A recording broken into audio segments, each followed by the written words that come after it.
Assalamualaikum warahmatullahi wabarakatuh. Perkenalkan, nama saya Sarul Akbar dengan NIM 2165017 kelas H. Di sini saya akan membahas masalah cybercrime dengan beserta contoh-contohnya.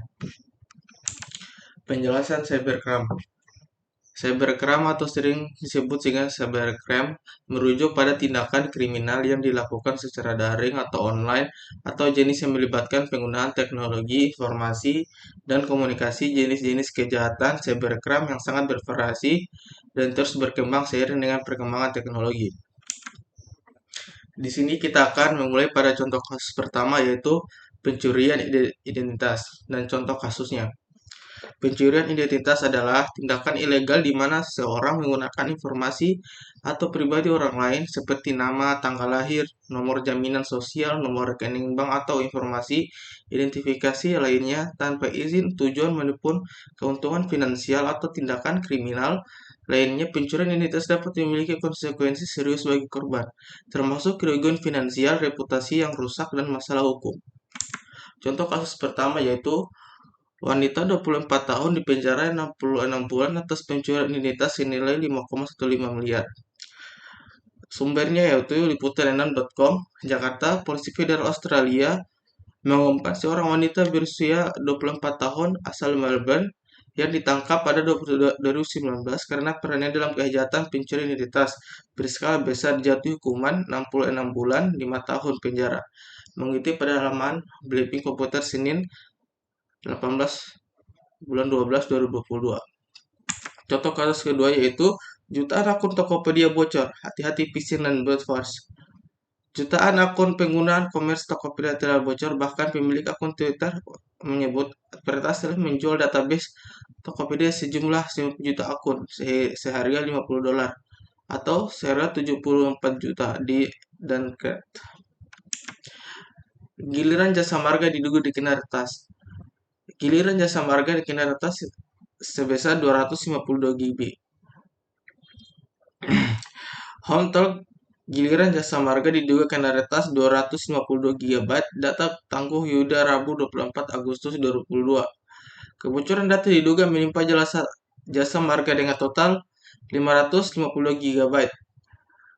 Dugaan kebocoran data kerap terjadi belakangan ini setelah sebelumnya menimpa PLN dan juga IndiHome. Kini giliran perusahaan tol plat merah jasa marga yang jadi korbannya. Ya, kasus kedua itu kasus phishing dan contoh kasus. Phishing merupakan pelaku pengiriman email palsu yang tampaknya berasal dari lembaga finansial, perusahaan atau pemerintah dengan tujuan untuk memperoleh informasi pribadi seperti kata sandi, nomor kartu kredit, atau data bank. Contoh kasusnya, waspada penipuan modus phishing dengan meniru website bank BNI. Waspada penipuan modus phishing dengan meniru website Bank BNI. Phishing sendiri adalah penipuan online yang dilakukan melalui email, link, website, atau telepon palsu yang dibuat semirip mungkin dengan aslinya untuk mencuri informasi data pribadi seorang termasuk person. Polisi pun menangkap AF alias R 25 tahun yang membuat tiruan website Bank BNI. Caranya membuat skrip phishing berisi form pengisian data nasabah menggunakan perangkat telepon, genggam, dan laptop. Kasus phishing Kredivo. Kasus phishing Kredivo potret rendahnya cyber security awareness di Indonesia. Bisnis, sumbernya adalah bisnis.com, Jakarta. Pakar keamanan cyber Pratama Prasada berharap kasus kejahatan cyber berupa phishing yang tengah dialami beberapa pengguna finansi Indonesia alias Kredivo menjadi pelajaran berharga buat pemerintah dan masyarakat Indonesia. Sekedar informasi, para pengguna Kredivo ini menjadi korban penipuan oleh hacker setelah dihubungi via telepon dengan berdalih memberikan promo, bonus, atau hadiah. Tak lama kemudian, yang didapat para korban justru tagihan paylater yang membengkak atas pembelian barang via platform dagang e-commerce Bukalapak. Konsumen mengklik link phishing BRI. Lagi uang 469 juta di BRI Rap gara-gara klik link penipu. Sumbernya itu adalah padangkompas.com. Lagi nasabah Bank Rakyat Indonesia diduga menjadi korban phishing di Padang, Sumatera Barat. Kali ini menimpa seorang perempuan SA 27 tahun. Pekerjaan swasta, ia kehilangan uang dalam rekeningnya 469 juta. Peristiwa tersebut pada Jumat pada Jumat 10 bulan 6 2022 saat korban sedang di kantor imigrasi Padang, Kapolresta Padang. Contoh kasus ketiga yaitu malware dan contoh kasusnya. Malware ini mencakup perangkat lunak jahat seperti virus Trojan, worm, dan ransomware yang dirancang untuk merusak atau mencuri data komputer atau jaringan. Contoh kasus yang pertama yaitu BSN temukan 1,6 miliar serangan fiber dan mayoritas adalah malware. Jakarta, Badan Cyber dan Sandi Negara atau disingkat BSSN mengungkap terdapat 1,6 miliar serangan cyber periode Januari sampai dengan 2021 Desember. Adapun mayoritas yang ditemukan antara lain malware. Hasil monitoring BSSN tercatat lebih dari 1,6 miliar anomali trafik serangan cyber dengan kategori anomali terbanyak yaitu malware, Trojan activity, dan informasi gathering pengumpulan informasi untuk mencari celah keamanan, ujar Kepala Badan Cyber Negara. Contoh kasus kedua yaitu klik balik perang hacker Indonesia versus Australia. Anda pasti masih ingat dengan tragedi peperangan antara para prajurit cyber Indonesia dengan Australia sepanjang bulan November 2013. Kala itu, saling serang antar website tak bisa dihindari sehingga membuat hubungan kedua negara terkesan tak lagi harmonis.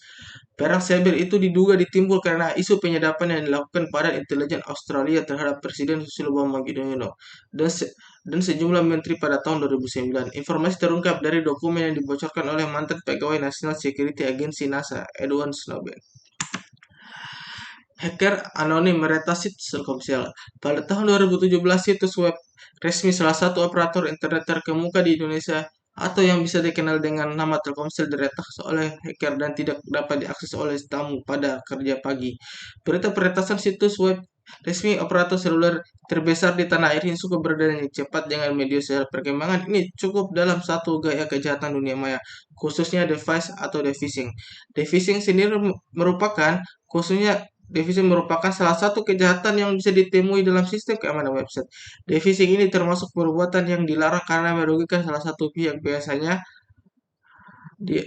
perusahaan ini didukung oleh tindakan usil pamer keterampilan uji ilmu dan alternatif tujuan jahat lainnya.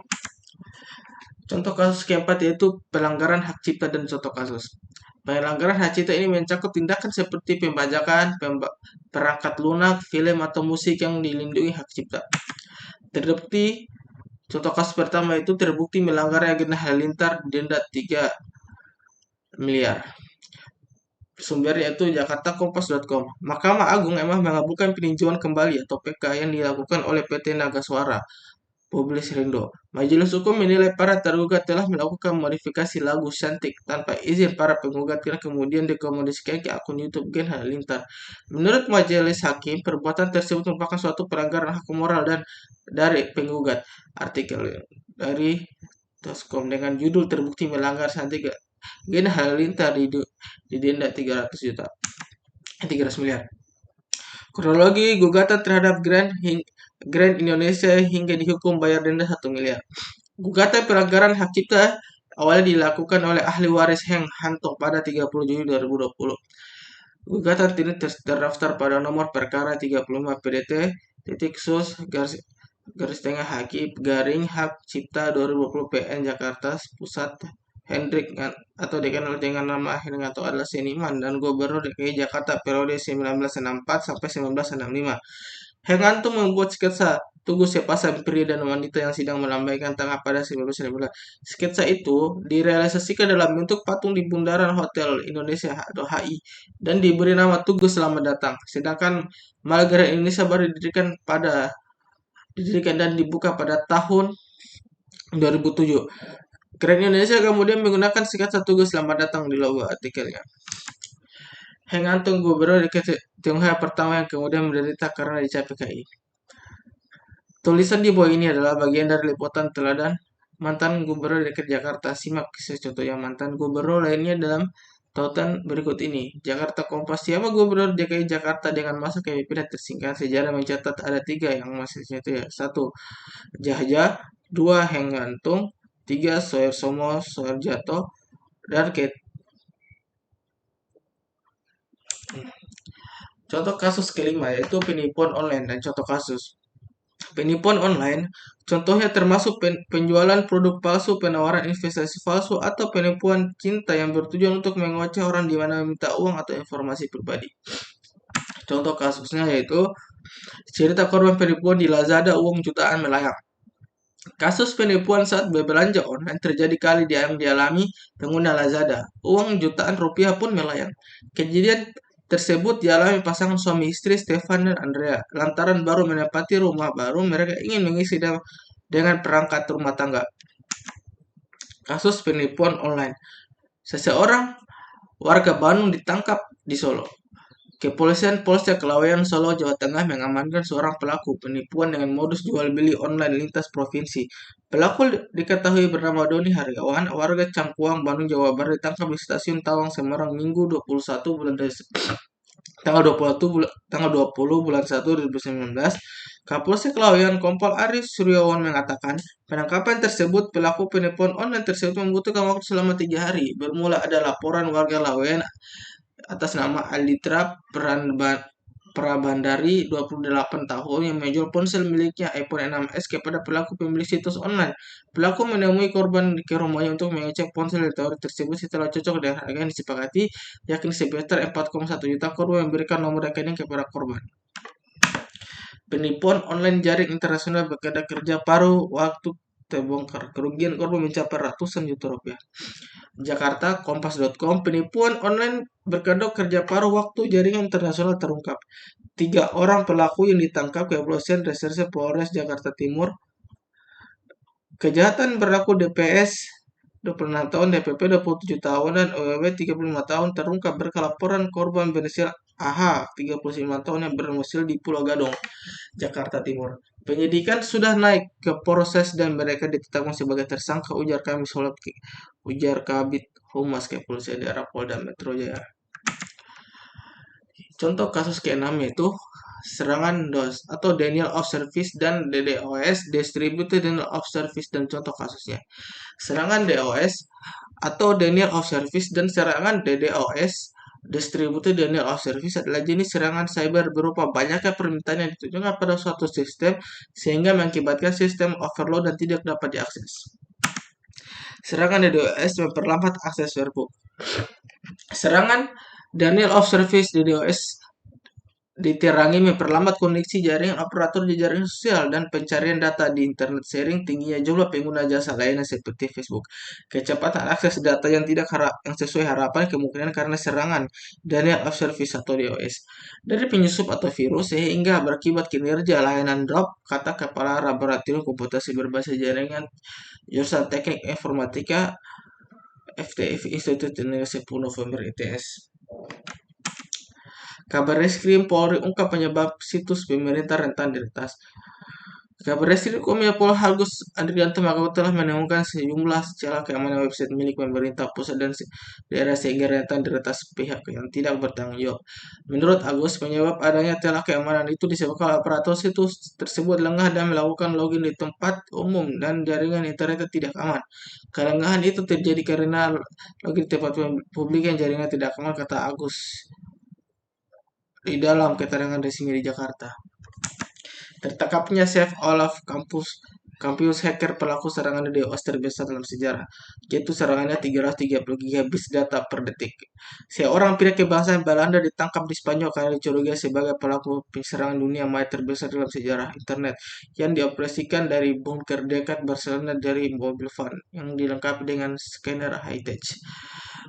Seven Olaf Campus yang berusia 35 tahun ditangkap pada Kamis di Granollers, sebuah kota 20 km sebelah utara dari ibu kota Catalan, atas dugaan perannya dalam hacking spam house kelompok anti-spam Eropa. Contoh kasus ketujuh yaitu pemalsuan. Jenis kegiatan cybercrime di Indonesia berikutnya adalah forgery, adalah kejahatan dengan memasukkan data atau dokumen penting melalui internet. Biasanya kejahatan ini menyasar pada dokumen penting milik e-commerce atau penyedia situs belanja online, seolah-olah terjadi salah ketik yang merugikan pengguna atau masyarakat. Contoh kasusnya yaitu 20 tersangka kasus peredaran uang palsu ditangkap polisi, ada yang direvisi. Direktorat Tindak Pidana Ekonomi Barreskrim Polri mengungkapkan tersangka pembuatan dan peredaran uang palsu pecahan rupiah serta serta dolar Amerika Serikat. Wakil Direktur Tindak Pidana menyebutkan sebagian pelaku merupakan penjahat kamu atau residivis atau adanya yang pernah melakukan tindakan pemalsuan uang, sudah keluar dari tahanan melakukan kembali, dan juga pengangguran, kata Wisnu dalam Konferensi Mabes Polri. Contoh kasus kedua yaitu produknya mencatut merek-merek terkenal, pabrik sampo Rob, enggak 200 juta. Produk mencatut merek-merek terkenal, pabrik sampo Rob 200 juta per bulan. Yaitu artikel yang berlangsung di Kompas dengan judul produk mencatut merek-merek terkenal, sampo mencatut merek-merek terkenal. Contoh kasus tiga itu Polri tangkap 8 tersangka pemalsuan uang pecahan dolar AS di Bekasi dan Bandung. Nomor 8. SIM dan swap dan contoh kasus. SIM swap adalah modus penipuan dengan mengambil alih nomor ponsel atau kartu SIM ponsel seseorang. Tujuan untuk meretas akun perbankan seseorang. Akibatnya, kartu SIM ponsel yang kemudian aktif dan berlaku adalah milik pelaku, bukan lagi milik korban. Oleh karena itu, jika ingin membuang kartu SIM lama, sebaiknya dipatahkan atau digunting agar tidak disalahgunakan orang lain. Contohnya, SIM swap rekening dikosongkan tanpa peringatan. Beredar narasi di sebuah media sosial atau subscriber identity model swap melakukan peretasan ponsel hingga rekening bank bisa dikosongkan tanpa peringatan, disebabkan bahwa SIM swap atau pengambilan nomor kartu dilakukan ketika ponsel mati mendadak. Kemudian ada panggilan telepon yang meminta pengguna untuk menekan angka 1. Setelah itu ponsel akan diretas dan menyasar internet banking korban. Contoh kasus itu mengenal kejahatan cyber SIM swap. Modus kejahatan SIM swap seringkali menjadi momok yang menakutkan. Dengan modus ini, seseorang bisa menguasai akun Twitter hingga WhatsApp, dan terkadang SIM swap juga dapat dilakukan untuk membobol rekening seseorang. Yang keempat adalah kejahatan skimming. Jenis kejahatan cyber kriminal lainnya harus diwaspadai, yaitu skimming. Skimming adalah kejahatan perbankan dengan cara mencuri data kartu kredit dan kartu kredit untuk menarik dana rekening. Contoh kasusnya yaitu kasus skimming BRI dan pemicu pembobolan bank terjadi di salah satu ruang kantor Bank Indonesia atau BI, Jakarta. Mendadak suasana menjadi tegang gara-gara pemilik bank yang bermasalah keberatan dengan pembacaan vonis hukum kasus pembobolan bank yang diberikan oleh BI. Dengan raut wajah tegang dan suara yang meninggi, pemilik bank protes kepada Dharma Nasution, kala itu menjabat sebagai gubernur BI. Bahkan tangan sang pemilik bank sampai dibentur-bentur ke meja, tanda marah besar. Pelaku kejahatan skimming kuras dana nasabah 17 miliar. Jakarta pada berita1.com, pada Polda Metro Jaya menangkap 2 warga negara asing asal Rusia dan Belanda serta 1 warga negara Indonesia terkait kasus kejahatan pencurian data dan nasabah bank menggunakan modus skimming. Selama beraksi, para pelaku tentunya menguras dana nasabah sebanyak 17 miliar. Kasus transfer janggal nasabah BCA, apa itu skimming dan modus skimming. Akun Twitter heboh pada Ahad sore 27 Maret 2022 menamparkan terjadi transaksi janggal di rekening BCA-nya yang berkul dengan skimming. Peristiwanya terdapat aktivitas penarikan dan transfer uang ke rekening lainnya melalui ATM yang tidak diketahui pada jam 1. Dia mengaku kehilangan uang sebesar 135 juta. Contoh kasus 10 yaitu peretasan situs dan email. Kejahatan ini adalah device website dan email, yakni jenis kejahatan cybercrime dengan cara meretas sebuah situs ataupun email serta mengubah tampilannya. Dengan kata lain, penampilan website atau email yang mendadak berubah akibat peretasan. Contoh halaman situs bukan biasanya jenis suruh diganti, muncul iklan tidak jelas, bahkan mencuri data yang kamu tidak menyadarinya. Peretasan akun email bersiko terjadi. Ini solusi untuk mengatasinya. Peretasan pada akun media sosial atau bahkan akun surat letter email marak terjadi dewasa ini. Terlibat dari beberapa kasus yang mencatat akhir-akhir ini ada beberapa peretasan akun email yang menghindarinya. Data nasabah asuransi BRI diduga bocor dan dijual online.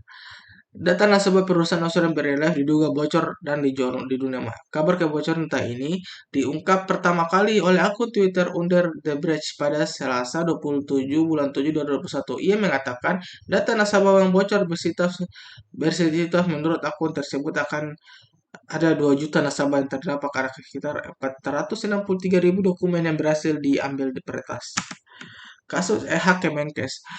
Data pengguna aplikasi Electronic Health atau e-hack yang dikembangkan oleh Kementerian Kesehatan tidak bocor. Berdasarkan laporan dari VPN Mentor, setidaknya ada 1,3 juta pengguna e-hack yang terdampak kebocoran data ini. E-hack aplikasi merupakan kewaspadaan kesehatan versi modern yang menjadi salah satu kesehatan wajib bagi masyarakat ketika berpergian di dalam maupun luar negeri. 11. OTP fraud. Pasti tahu dong yang OTP. Kode sekali pakai yang sangat vital keamanan bertransaksi. Kode OTP ini ibarat kunci untuk mengakses atau menyelesaikan transaksi keuangan. Jika kode 6 digit ini disampaikan ke orang yang bisa berbahaya. Mengenal OTP dan modus penipuan OTP fraud. Pada kompas.com, transaksi online memang praktis, namun transaksi ini juga sangat rawan penipuan. Karena hal ini, berbagai fitur transaksi online memberikan kode OTP kepada para penggunanya. OTP adalah singkatan dari One Time Password. Sesuai dengan namanya, OTP adalah password yang bersifat sementara dan memiliki batas waktu pemakaiannya. Perusahaan raksasa kehilangan miliaran dolar karena fraud. Ini pelajaran yang bisa dipetik. Fraud menjadi masalah klasik, bahkan silent killer bagi sebuah perusahaan. Walaupun setiap perusahaan mengatakan perusahaannya bersih dari fraud, tapi pada kenyataannya tak ada perusahaan yang benar-benar bersih dari ancaman fraud. Laporan PricewaterhouseCoopers yang dirilis dalam Global Economic Crime Survey tahun 2007 mencatat angka yang cukup fantastis untuk rata-rata total kerugian finansial atau suatu perusahaan karena fraud yaitu sebesar 32 juta USD. Penipuan ulung ini fraud raup 1,7 triliun dari Google dan Facebook. Sumbernya yaitu dari Telco ID Jakarta, Evaldas Ramikuma. Pria asal Lithuania menipu Google dan Facebook. Ia mengirimkan faktur palsu ke dua perusahaan itu. Ia pun berhasil membuat karyawan Google dan Facebook mengirim uang 123 USD juta atau sekitar 1,7 triliun ke rekening pribadinya. Menurut laporan Z yang dikutip Telco ID pada Jumat 22 bulan 3 2009, kini harus berhadapan dengan hukum akibat aksinya berhasil membobol rekening kedua perusahaan teknologi itu. Yang ke-12, kejahatan konten ilegal. Divisi Hubungan Internasional Volley juga menyebutkan konten ilegal termasuk dalam jenis kejahatan cybercrime. Konten ilegal adalah kejahatan yang memasukkan data atau informasi yang tidak benar, tidak etis, melanggar hukum atau mengganggu ketertiban umum. Contoh kasusnya itu illegal content. Illegal content menurut pengertian di atas dapat disederhanakan pengertiannya menjadi kegiatan menyebarkan, mengunggah, menulis hal yang salah satu atau dilarang, dapat merugikan orang lain, yang menarik dari hukum atau disanksi. Beberapa kasus yang melibatkan illegal content ini hanya menyebarkan atau melakukan proses unggah saja ya, mendapatkan sanksi, sedangkan yang mengunggah tidak dapat menghukum. Contoh kasusnya yang beberapa kali terjadi yaitu nonton Netflix secara ilegal, ratusan orang ditangkap. Selama pandemi ini, Netflix menjadi salah satu aplikasi yang popularity menjelajah. Untuk bisa menikmati berbagai konten yang disediakan, aplikasi video on demand ini memang diharuskan berlangganan dan membayar biaya tertentu. Sayangnya masih banyak pengguna yang bandel dan memilih untuk berlangganan pada streaming ilegal. Langgar hak cipta streaming sepak bola, 4 bola website jatuh hukuman bui. Majelis Hukum Pengadilan Negeri Semarang menjatuhkan pidana penjara selama 2 tahun 4 bulan denda sebesar 750 juta subsidi 2 bulan kurungan kepada terdakwa tindakan pelanggaran hak cipta. 13. Teroris dunia maya atau cyber terorisme. Cyber terorisme adalah kejahatan yang mengganggu atau membuat kerusakan terhadap suatu data di jaringan komputer.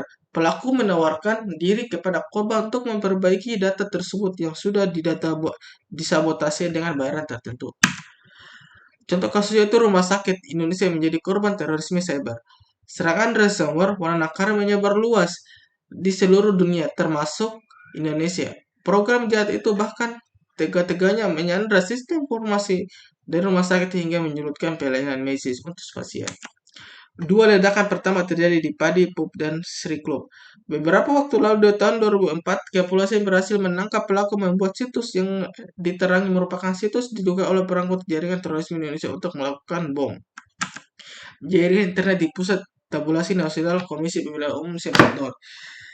Jaringan internet di Pusat Tabulasi Nasional Komisi Pemilihan Umum sempat terganggu beberapa kali. KPU mengandeng kepolisian untuk mengatasi hal tersebut. Cybercrime kepolisian juga membantu domain. Kerjasama antara KPU dengan kepolisian, kata tim KPU. 14. Mata-mata atau cyber espionage. Jenis kejahatan cybercrime memanfaatkan jaringan untuk melakukan kegiatan mata-mata terhadap pihak lain untuk memasukkan sistem jaringan korban. Pengintaian atau espionage. Mahkamah Agung Amerika Serikat pada Senin akan mendengarkan argumen dalam sidang mengenai pengintaian terhadap warga Muslim di Amerika. Argumen tersebut berkisar mengenai apakah pemerintah AS dapat menggunakan alasan perlindungan terhadap rahasia negara untuk merahasiakan informasi mengenai aksi pengintaian yang dilakukan terhadap komunitas Muslim di Mesir, California. Pengintaian nasi bungkus di balik penangkapan Lukas NMB. Jakarta, Kompas Jakarta, terdapat kisah unik di balik upaya penangkapan Gubernur Lukas NMB dan penyidik Komisi Pemberantasan Korupsi KPK yang dibantu oleh Brimopolda Papua serta Badan Intelijen Negara Daerah Binda di Kota Jayapura pada Selasa 10 bulan 1 2023. Kasus illegal logging di Kabupaten Wajo dan siap disidangkan LHK. Makassar 28 Juli 2023, tim penyidik Balai Gakang KLHK wilayah Sulawesi Selatan melangkahkan penyampaian tersangka kepada barang bukti Kejaksaan Negeri Sangkang Kamis tanggal 27 Juli 2023. Sebelumnya proses penyidikan dan pemberkasan terhadap SD 58 tahun sebagai pemilik kayu dan tersangka MP 56 tahun sebagai penampung kayu ilegal telah dinyatakan lengkap perpanjangan penuntut umum Sulawesi Selatan pada tanggal 3 Juli 2023. 15. Penggelapan. Medan, Majelis Hakim menjatuhkan vonis penjara selama 4 tahun dan 6 bulan kepada perwira Polda penggelapan uang Kapolres Brimob senilai 3,7 miliar atas keputusan Hafiz mengaku pikir-pikir untuk menyatakan banding. Contoh kasus ketiga yaitu Magelang. Polres Magelang Kota menangkap 2 pelaku penggelapan uang tunai sebesar 1,1 miliar dari tempat kerjanya. Salah satu pelakunya mengaku bahwa uangnya bagiannya telah habis buat judi online. Kedua pelaku itu bersinar SPR 43 tahun, warga Berbah, Kabupaten Sleman, dan DS 30 tahun, warga Gonean, Sleman. Mereka merupakan karyawan CVYPH.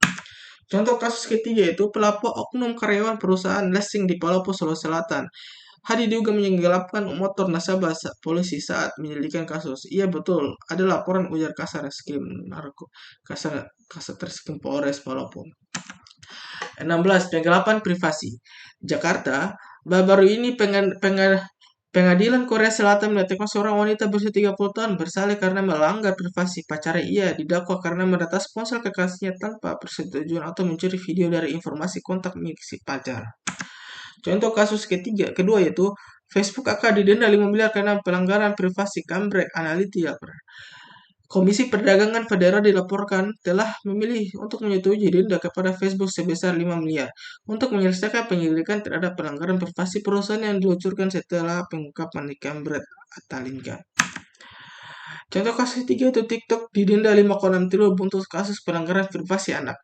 Dari hasil penyelidikan, DPC melakukan bahwa TikTok menyetel akun anak-anak di bawah 13 tahun untuk ke mode publik secara default. Ketika mereka mendaftar pertama kali di platform, karena akun bersifat publik, semua orang bisa menonton dan mengomentari video yang diunggah oleh anak di bawah umur. Hal ini kemungkinan besar akan menyebabkan anak di bawah 13 tahun akan terdapat konten beresiko. 17. Kejahatan seksual. Dosen Universitas Sriwijaya ditetapkan sebagai tersangka pelecehan seksual pada 3 mahasiswa melalui chat.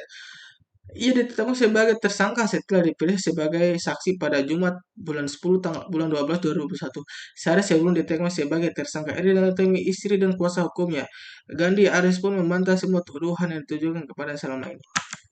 11. Anak jadi korban kejahatan seksual oleh online.